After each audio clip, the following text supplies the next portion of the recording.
One thing that makes your kitchen look crusty, rusty, and straight up gross is that sneaky, hidden area just above your cooktop, which absorbs all the smoke and grease from your cooking.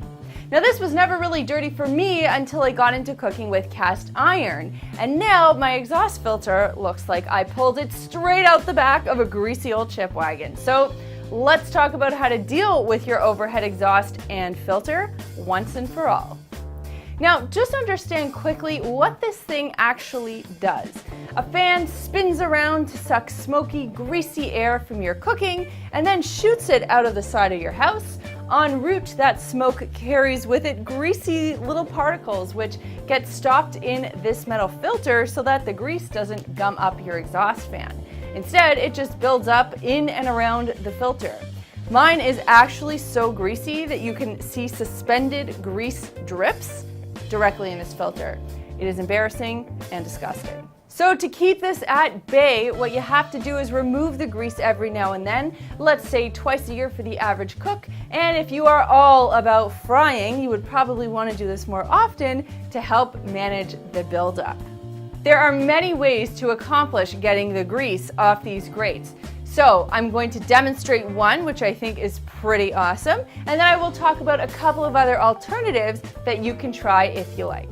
So what I'll show you is how to use OxiClean and hot water to clean the grates. Now, if you have a degreasing product handy or an enzyme cleaner, that would work well too. Heck, you can even use dish soap, which is designed specifically to cut grease, but I figured we'll do it with OxiClean because why not? Variety is the spice of life.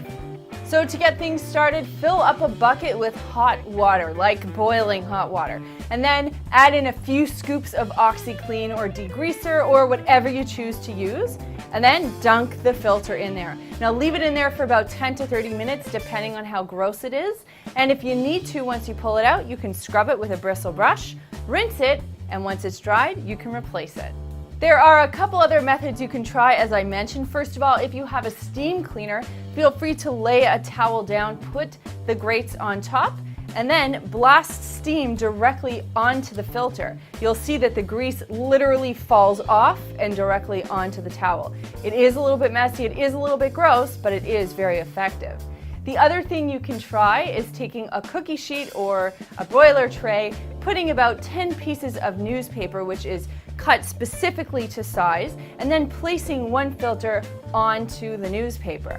Preheat your oven to 250 degrees. We don't want to go too high because we don't want to set your house on fire. But what will happen is when you leave that in for 30 to 60 minutes, the grease will start to melt off the filter and fall directly onto the newspaper, which will absorb the grease, and then you can throw it out. While you're soaking or baking the filters, feel free to give the innards of your exhaust fan a nice cleaning too. Use a heavy-duty degreaser or an enzyme cleaner. Allow it to soak in for a while, like 15 minutes. Let that break down the grease and then scrub it well with a sponge or a scrub brush. Rinse it and then dry it. Now, if you have a super stubborn grease buildup on the exterior of your hood, put a little bit of mineral oil over that grease stain and then wipe it off with a paper towel. Then use soapy water to wipe that residue off.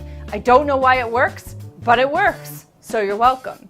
Some people on the internet say that they put their filters in the dishwasher and they come out sparkling.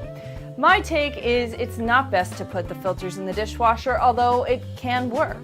The odors and the grease will cling to the lining of your dishwasher and also get caught in the drain, which is just a disaster waiting to happen. The upside? Your dishwasher might smell like French fries. Now, yes, you could go out and buy a new one, but rather than tossing this filter into the garbage, at least try one of the methods that we talked about to see if you can salvage it and not add something else to a landfill. See, a painful, hideous job made yet again a little easier for you by your friends at Clean My Space.